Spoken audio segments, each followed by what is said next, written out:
Are penetration tests disruptive to your everyday business?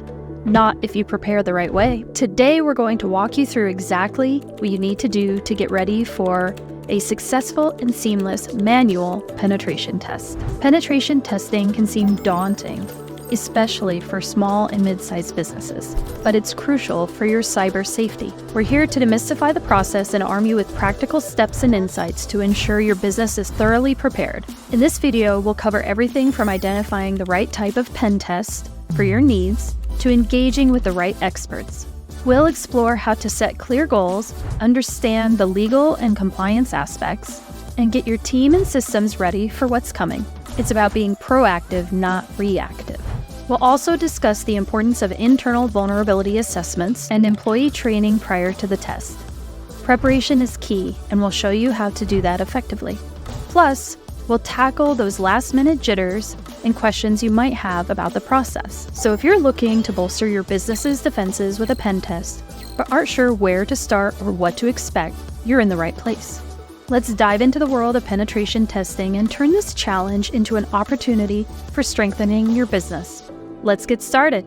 First, understanding manual penetration testing. Understanding manual penetration testing can be a little bit difficult if you're new to purchasing this. So I want to be able to provide you with what that is. A manual penetration test is where we have a specific certified tester who is actually sitting in front of the keyboard looking for vulnerabilities and trying to exploit them.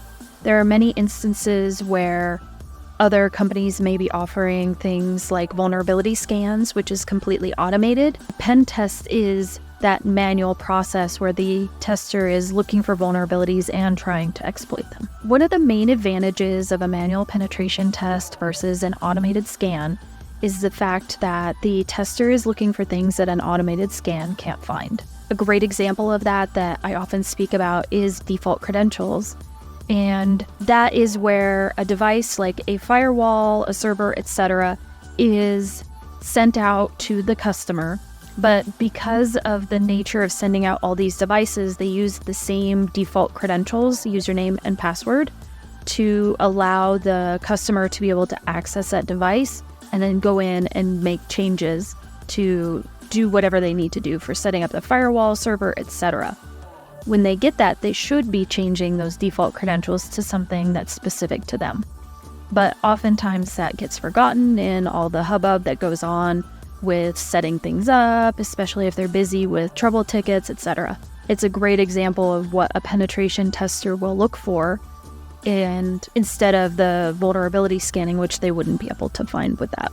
One common misconception that many smaller businesses have about manual penetration testing is that it's going to be very expensive. There are many companies out there that might be offering penetration tests for tens of thousands or hundreds of thousands of dollars, and they're big name brands.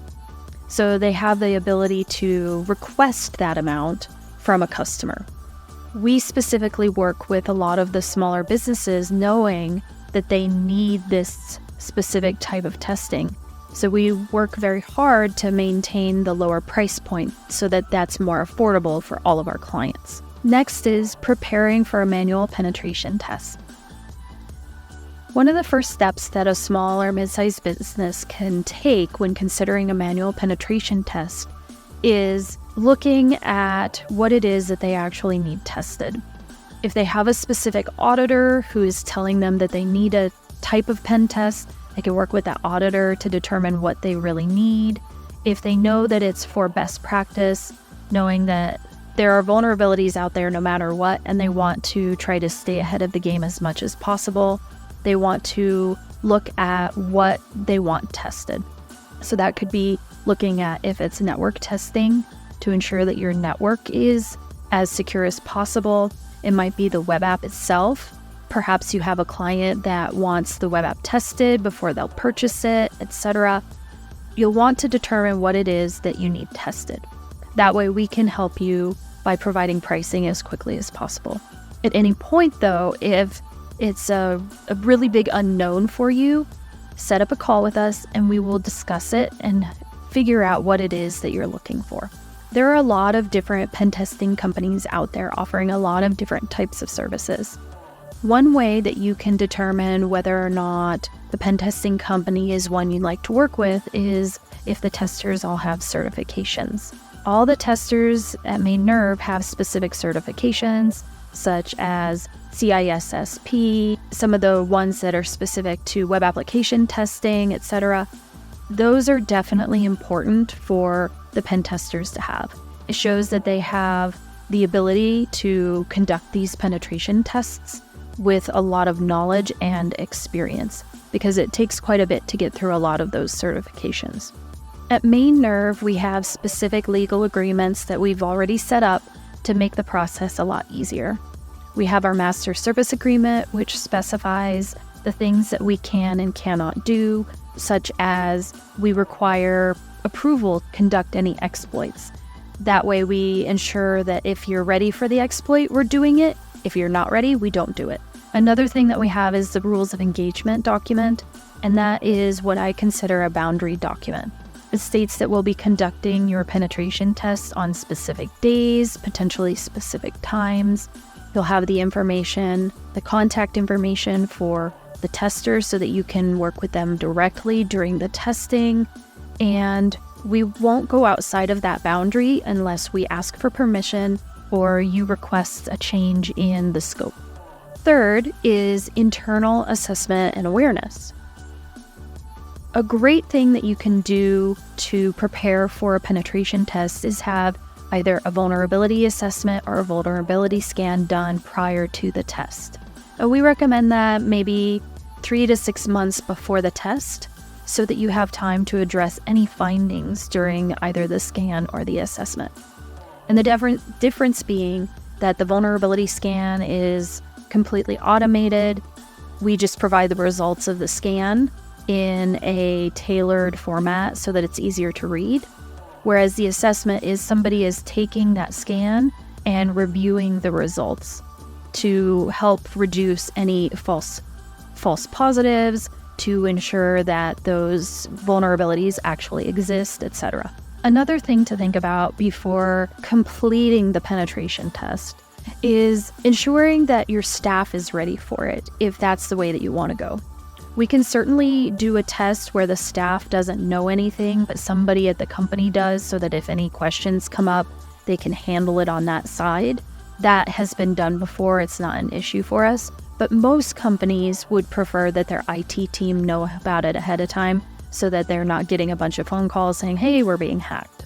So with that, you'll want to ensure that you're notifying all of the pertinent people, whether that be the IT manager or a third-party IT company.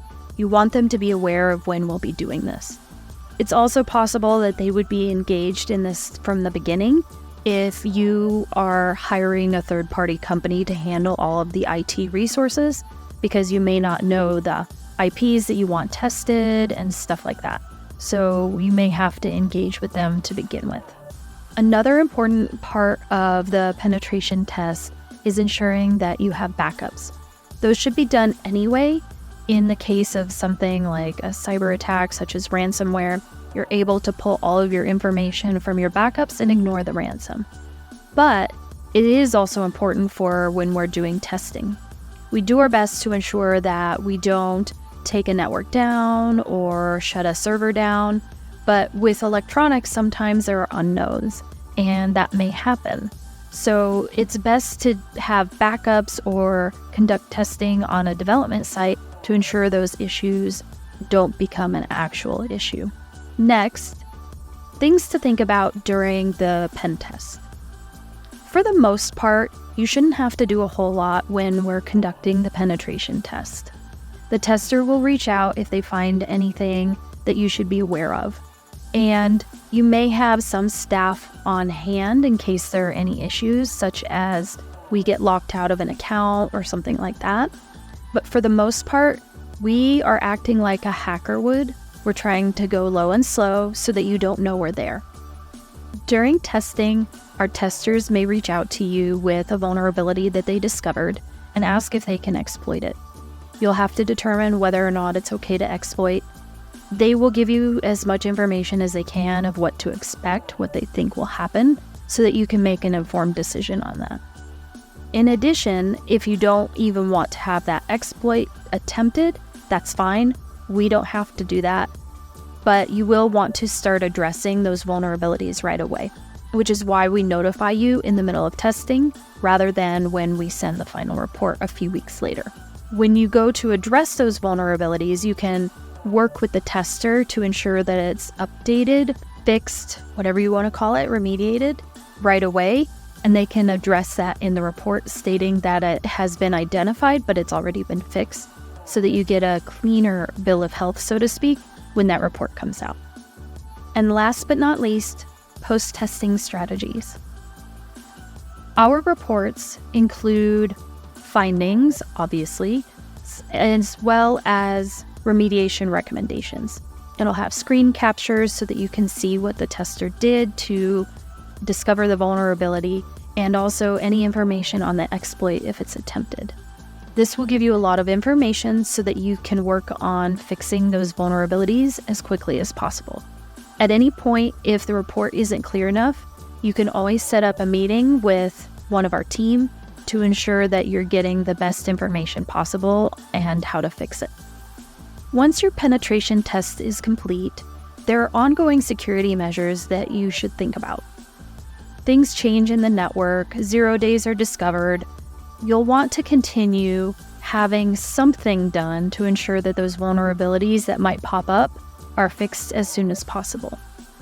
We usually recommend a penetration test annually unless there are major changes to the network or a web application, but you can get vulnerability scanning in between those penetration tests. That can be done quarterly, monthly, or some other combination that you would prefer. It's something that's pretty easy, and because vulnerability scans are that easy, they're also relatively inexpensive. So it's a great way to stay on top of those vulnerabilities as the year goes on until your next penetration test. In conclusion, we've discussed a number of different tips and tricks for preparing for a manual penetration test, such as ensuring that the scope is complete, making sure that you have people on hand when the testing is conducted, ensuring that all the documents are signed that we need in a timely manner so we can stay on track, as well as what you'll maybe want to do, including setting up a meeting at the end when you get your final report. Follow us on LinkedIn for more clear-cut information on pen testing solutions. And if you're researching a pen testing vendor, I'm just a phone call away.